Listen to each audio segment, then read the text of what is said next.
All right, so this week I'm going to go ahead and connect the AC wiring in my cabin. And what I'm doing, just so everyone's clear, this is not an instructional how-to video. Rather, this is how I put the AC wiring in my home, or in my cabin, I should say. What I'm going to do, it's a real simple system. If you go ahead and look back in my videos, I have a roughing video that shows how I roughed in the AC wiring. And now this is going to be how I'm finishing the AC wiring. And I have it set up pretty simple. I've got all my internal outlets are all going to a regular, I think it's a 200 amp service box, or it might even be a 60 amp. I forget what it is. Regardless, it doesn't matter. But what I'm going to be doing is I'm going to be hanging on the exterior of the cabin. I just drilled a hole through the wall of the cabin. And I've got a vermin-proof and waterproof box that I'm going to be hanging here with a GFI outlet. Sorry about the video, but I'm by myself this week, so you're getting the bare minimum here. But this is a GFI outlet. And I'm going to have this here. As you know, I'm off the grid, but the reason I have regular electrical outlets are in case if I ever need to charge anything, or say we have a solid month of no sunlight and my battery bank for my solar is dead. Now I'll be able to plug in a generator into this outlet, and it will liven up my interior outlets. And I'll tell you a little bit more about that a little bit further into the video. I'll go ahead and I'll set up a ladder with the camera on it, and I'll show you how I'm going to go ahead and install this box. And then I'll take you inside and we'll go over what is pigtailing electrical wires. I'll show you how I do it and why I chose to do the pigtail method. And I know that's going to be controversial with some of you electricians out there. I do work in the trades, and it's funny when I talk to electricians, 50% of them say they'd never pigtail, it's dangerous. And the other 50% say, I would only pigtail, it's dangerous not to. So I picked the lesser of two evils after talking to an electrical inspector for our community. They said, yeah, they would recommend go ahead and do the pigtail method. So that's what I'm going to be doing, and I'll show you how it's all done. So stay tuned, and we'll see if we can't teach you something on this video on how I'm going to be wiring my cabin, and hopefully it helps you in your cabin build. So here we go. I've already drilled the hole through, and then I'm not just going to snake wires through this hole going through my steel, because obviously over time that steel is going to wear on the wires, and it's going to short the wires out and cause everything to arc. So I got these little, hopefully the camera picks that up, these little rubber grommets that are made to insert on the steel siding. And I went ahead and I put that inside the steel siding so that the wires wouldn't be rubbed on. And then what I simply did to anchor this box is, hang on, I got screws that are made for putting on the steel siding. And I took the rubber washers off and I put them on the back side of the screw, if you can see that, so that it will make a water seal for where I put my screws through. I already made one pilot hole here on this side, and that'll hold this box stable. And then what I'm going to do, I think I'm just going to have at it and see if I can't anchor the bottom one without putting a pilot hole in. I'm going to go ahead and install the GFI. I've already got the ground connected on the bottom. And now I'll go ahead and hook up the other two leads.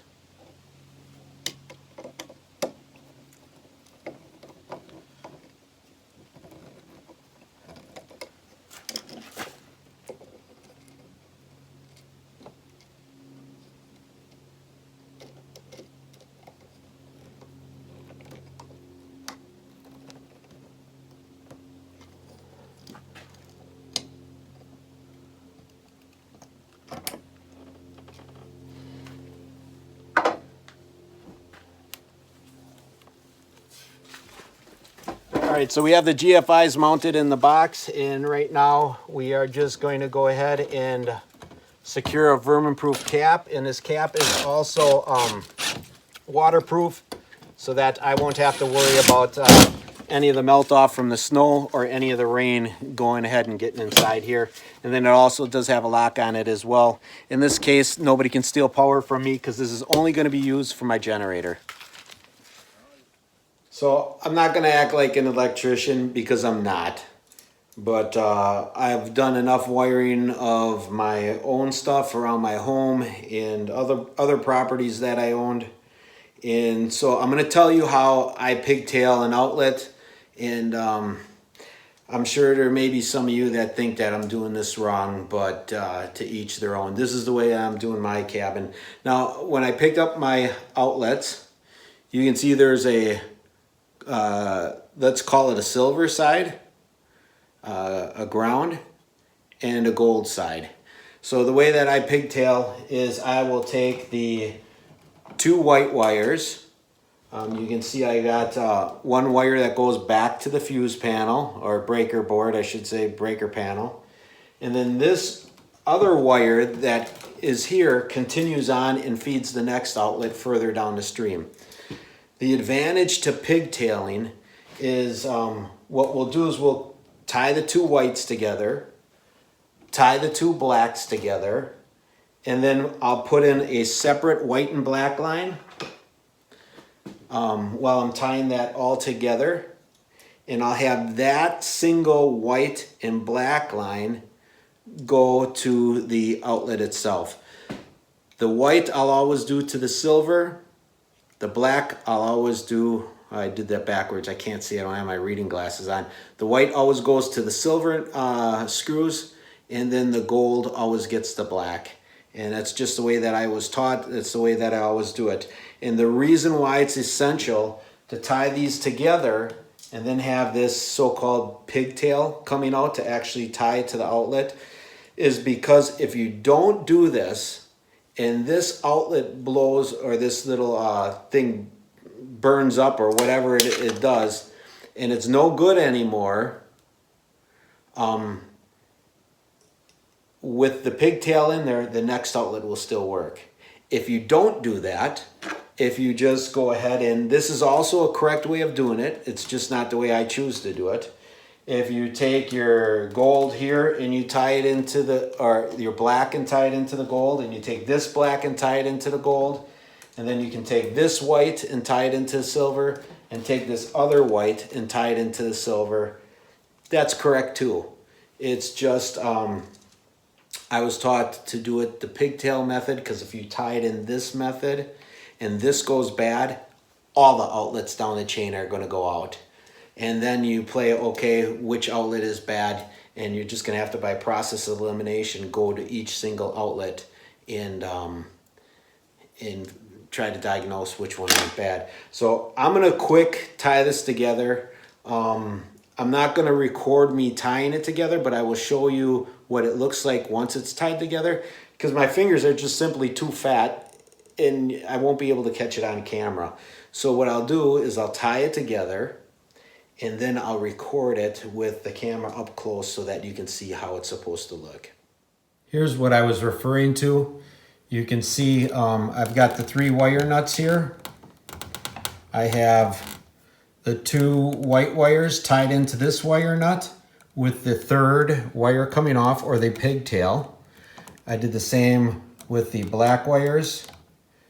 Came off with 1 wire, and the same with the neutral or ground wire. So you can see, notice at the end of my wires, I have all of them hooked. And the reason I have them hooked is because if you have the type of outlet where you just stab it in, those tend to pull out and they're a fire hazard.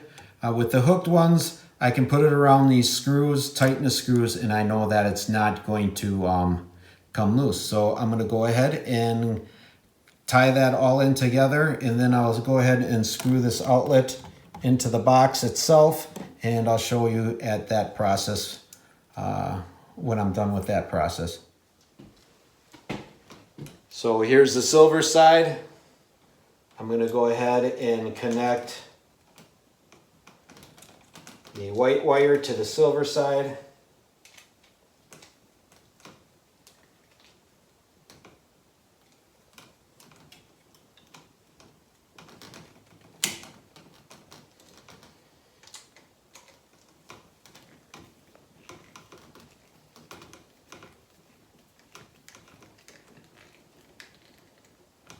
And now with that wire hooked, you can see if I pull against that, it's not coming apart. I don't have to worry about it reaching up against anything or shorting out. So I'm going to do the same with the gold. The gold lead, I'll connect the black wire to. And we'll secure it with the screwdriver again.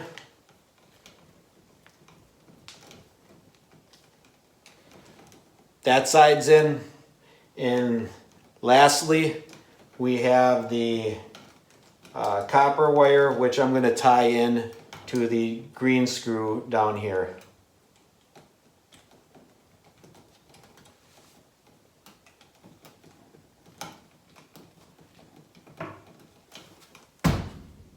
Do you see the size of that mosquito? It's kind of funny. We're starting to get into early fall, and I haven't seen a mosquito in probably 3 weeks. And just out of the blue this week, these stinking mosquitoes are coming out like crazy. So I'm gonna have to start closing the door. So anyways, you can see that's all tied in. This outlet's ready to be installed. The reason I chose this box to work with is because I also have a coaxial cable coming out. You guys are gonna laugh when you see coaxial because nothing uses that anymore. However, my grandkids love watching the, kid videos or whatever, or I picture when I have more grandchildren, they will. And so I went ahead and I put in this coaxial cable.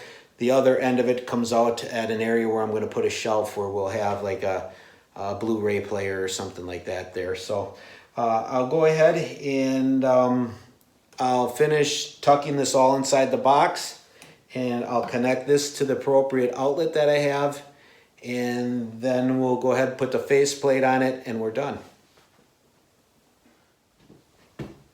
One thing I almost forgot to mention, and this is just me, but before I put this outlet back in the box, here it really doesn't matter because I have a plastic box, but I will take electrical tape and I'll wrap it around those screws so that if they touch anything in this box, they won't short out.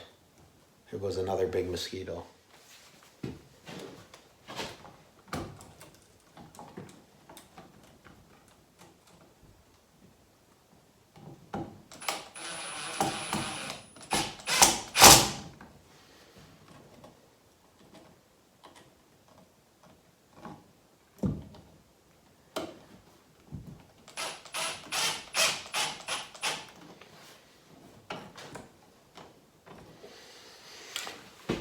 Okay, the outlet's in. We went ahead and put the outlet in the right way up. So I was gonna go ahead and trim this out right away, but I just realized that I bought the wrong trim plate. This trim plate has a spot for an old telephone jack or telephone plug-in, and I don't need that. All I need is just the one with the coaxial cable. This coaxial cable is going to be real easy to install. The end of this coax cable here screws on to the end of here, and then this will go on like a regular outlet box, where the center nut right here on the outlet is what's going to draw it in and cover up that side. So it's a pretty cool setup. Who knows, maybe I'll install it anyways and just leave that place for the telephone jack just blank.